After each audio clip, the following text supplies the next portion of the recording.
Hello guys यार, good evening. आज हम बात करने वाले RRB PO RRB clerical prelims exam को कैसे अटेम्प्ट करना है। ठीक है, तो सबसे इंपॉर्टेंट चीज़ मॉक टेस्ट की हम क्यों बात करते हैं। ठीक है, तो मॉक टेस्ट की हम इसलिए बात करते हैं कि गाइस कि अगर हम मॉक टेस्ट में जो चीज़ इंप्लीमेंट करेंगे वही हम एग्जाम में कर पाते हैं।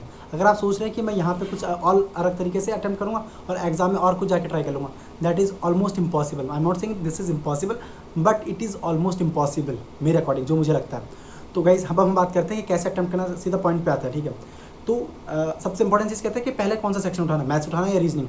तो अकॉर्डिंग टू मी, अगर आपका जो सेक्शन इज आपको लगता है कि ये मेरा सॉलिड है, उसको पहले उठाइए। अगर आपको मैथ्स लगता है तो मैथ्स पहले उठाइए, रीजनिंग सॉलिड लगता है तो रीजनिंग उठा लीजिए। अब दोनों में से जो उठा लिया, अब टाइम डिवाइड कैसे करना है। टाइम डिवाइड का ऐसा है सीन, मेरे अकॉर्डिंग मुझे क्या लगता है कि आपको 22-23 मिनट देना है। अगर आपको लग रहा है कि यार मेरा स्ट्रॉन्ग पॉइंट है मैथ्स है, तो मैथ्स को 23 मिनट दे लीजिए, या फिर रीजनिंग को 23 मिनट दे लीजिए। जैसा आपको लगता है उसमें 22-23 मिनट पे ऑलमोस्ट इक्वल टाइम से ये माइंड में क्लियर होना चाहिए, मुझे ये इतना टाइम इसको देना है, ये इतना टाइम इसका देना है।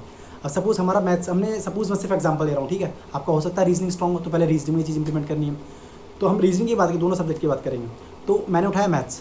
अब मैथ्स में क्या करना है, सपोज मैथ्स उठा लिया आपने, तो मैथ्स में सबसे इंपॉर्टेंट हो सकता है कि पहले डी आ गई। ठीक है, अब कई बार क्या होता है डी में गाइस, डी होती ईजी है, लेकिन जो उसके क्वेश्चन की कैलकुलेशन होती है वो थोड़ी हार्ड होती है। मतलब मैं नहीं कर रहा हूँ ऑब्वियस ऐसी चीज़ होगी, मतलब मैं सिर्फ बता रहा हूँ, आपको आइडिया दे रहा हूँ। तो उसको ऐसा नहीं है कि आपने डी उठाई और स्टार्टिंग कर दी, डी करनी ही नहीं है स्टार्टिंग में। उसको गो थ्रू देख लिया कि क्या कर रहा है क्वेश्चंस में, मतलब 2-3 सेकंड में दिख जाता है। अगर आपकी प्रैक्टिस हो जानी चाहिए इतनी मार्क्स में कि आप देखते चलो कि हाँ 3-4 सेकंड में क्वेश्चन में क्या बोल रहा है, डुएबल है या नहीं है। अगर लग रहा है डुएबल है, फटाक से क्वेश्चन भी हैं, तो उसको मार्क फॉर रिव्यू कर दो, आगे बढ़ जाओ।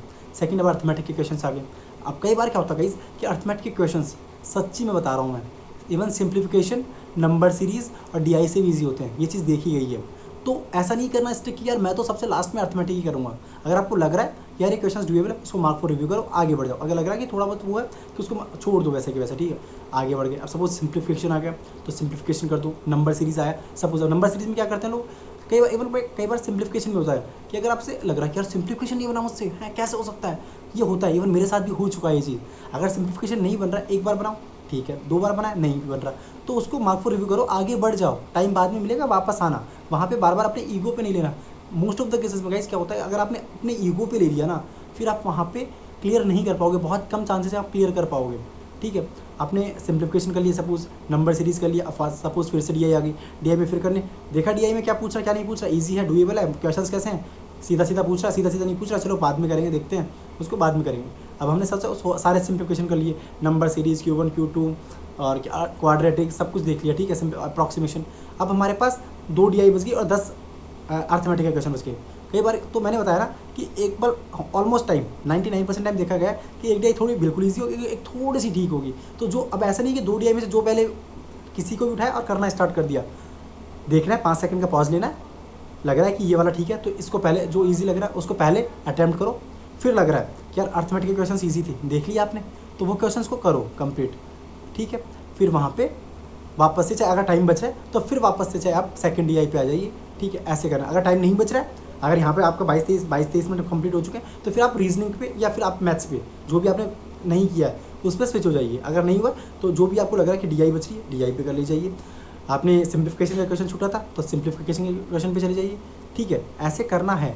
अब आप चले जाते हैं, सपोज अब रीजनिंग हमारे मैथ्स कंप्लीट हो गई, अब हम चले जाते हैं रीजनिंग पे।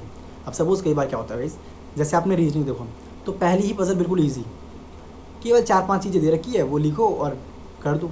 लेकिन उसमें कंडीशंस ना 3-4 देता है कि आपको यहाँ से ये करो ये करो ये करो, तो वो पजल छोटी होती है लेकिन कंडीशंस बहुत सारी इंप्लीमेंट करनी होती है, तो कई बार वो बहुत ज़्यादा टाइम कंज्यूमिंग हो जाती है। तो देख लो कि हाँ कि डी में क्या बोल रहा है, तो सच में मतलब बनने वाली या नहीं बनने वाली, वो आप प्रैक्टिस करोगे ये चीज़ आपको आ जाएगी। ठीक है, इंप्लीमेंट करना। फर्स्ट पजल आई, देखा, आगे बढ़ गए। सेकंड पजल आई, आगे बढ़ गए। ठीक है, अब थर्ड आया, सपोज सिलॉक्स आगे कर लो, ब्लड रिलेशन आया कर लो। ठीक है, और जो भी मसलिनियस क्वेश्चन हैं उनको अटैम्प्ट कर लो पहले। लेकिन मैं क्या कहूँगा, अगर अल्फा न्यूमेरिक सीरीज आ रही है या आपको लग रहा है कि क्वेश्चन में 5 के लास्ट के 3-4 क्वेश्चन 5 क्वेश्चन आए हैं, वो मैं लास्ट में अटैम्प्ट कर सकता हूँ 2 मिनट में, तो उसको स्किप करके रख लो बात के लिए, मार्क फॉर रिव्यू करके रख लो, ताकि आप डायरेक्ट वहाँ स्विच कर पाओ। और फिर जो पजल बची हुई है, मैं उसका रीज़न दूंगा आपको, क्यों बाद में बता रहा हूँ कि वो मार्क फॉर रिव्यू करके क्यों रखना है और बात के लिए क्यों बचा के रखना है। वो बचा के रख लिया आपने। अब आप 4 पजल बची आपके पास। ठीक है, सारे मिसलेनियस में अल्फा न्यूमेरिक सीरीज आई, तो अल्फा न्यूमेरिक सीरीज या जो क्वेश्चंस लग रहा है कि आपको डुएबल हैं बिल्कुल, तो इजीली बन जाएंगे, उनको लास्ट 2 मिनट के लिए बचा के रख लो। उसका रीज़न आपको बता दूंगा। 4 पजल बची, 4 पजल में सब ये नहीं करना कि जो भी पजल मिली उसको उठाकर स्टार्ट कर दिया, बिल्कुल नहीं करनी, सबसे बड़ी मिस्टेक है। चारों पजल देखो, मान लो पहली पजल उठाई आपने, देखी डुएबल है अगर तो ठीक है स्टार्ट कर दो। एक बार में बनी ठीक है, 2 बार में बनी, एक बार में नहीं बनी दोबारा ट्राई करो, दोबारा नहीं बनी तो उसको मार्क फॉर रिव्यू करो, आगे बढ़ जाओ, उस पर वापस मत, क्योंकि कई बार क्या होता है आप कंडीशंस गलत लिख लेते हो या गलत बार पढ़ रहे हो, बार बार गलत पढ़ रहे हो, और ये चीज़ होती है आपके साथ भी, तो वो चीज़ फिर प्रॉब्लम करेगी। आप बार बार पढ़ते जाओगे, आपका टाइम जाता जाएगा, टाइम वेस्ट होता रहेगा। तो अगर 2 बार में नहीं बनी उसको मार्क फॉर रिव्यू करो, अपनी ईगो पे बिल्कुल मत लेना, बिल्कुल मत लेना अगर आपको सिलेक्शन लेना है तो। सेकंड पजल देखो डुएबल है, करो ठीक है। अब सपोज आपका सिर्फ 2 मिनट बच रहे हैं, मतलब चारों पजल बच गई, 3 पजल बनी, 2 पजल बनी, जो भी जितने भी आप जितनी ज़्यादा मैक्सिमम कर पाएँ, ठीक है। अब सपोज आपकी 2 मिनट बच रही, तो फिर आप वहाँ पे स्विच कर जाइए, जो भी आपने क्वेश्चंस मार्क फॉर रिव्यू किए थे ना, जो अल्फा न्यूमेरिक या ब्लड रिलेशन या सिलॉक्स जो लगा था आपको, कर लेंगे आराम से इजीली 2 मिनट में। सिलॉक्स तो मत रखना बात के लिए, कई बार थोड़ा हो जाता है ठीक है कि नहीं कर पाते आप 2 मिनट में, तो ऐसे क्वेश्चंस का बचा के रख लो। उसका रीज़न क्या है, कई बार क्या होता है सपोज आपके आपने सारे क्वेश्चन मिसलेनियस क्वेश्चन सारे पहले खत्म कर लिए, अब बाद में क्या बचा, सिर्फ आपके बाद में बचा आपके पास 2 मिनट, अब पजल बची आपके पास एक, लेकिन वो थोड़ी सी लेंदी है, तो आप 99% चांसेस है कि वो नहीं बन पाए।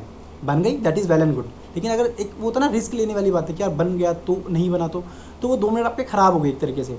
लेकिन अगर आप उन 2 मिनट को कैसे यूज़ कर सकते हो, आपने पहले DI पजल वो पजल्स बना ली और वो 2 मिनट बची हुई, 2 मिनट पे आप वो क्वेश्चन कर सकते हो अल्फा न्यूमेरिक ईजिली, 5 मिनट्स में 5 क्वेश्चन इंप्लीमेंट कर सकते हो उनको। तो ये आपका होता है कि वो 2 मिनट भी आपके वेस्ट नहीं जाते। मैंने देखा लोगों के, इवन मेरे साथ भी हो चुकी है ये चीज़ कि वो लास्ट के 2 मिनट कई बार वेस्ट हो जाते थे। तो इस चीज़ को आप ऐसे 2 मिनट को अपने 2 या 3 मिनट, 2.5 मिनट, 1.5 मिनट को आप अच्छे से यूटिलाइज़ कर सकते हो। और गाइस मॉक देने का बहुत बेस्ट टाइम है, कम से कम डेली 1 मॉक देना स्टार्ट करो, तो मिनिमम 1 मॉक है, हो सकता है तो 2 मॉक भी दो, दैट इज़ वेरी गुड ठीक है।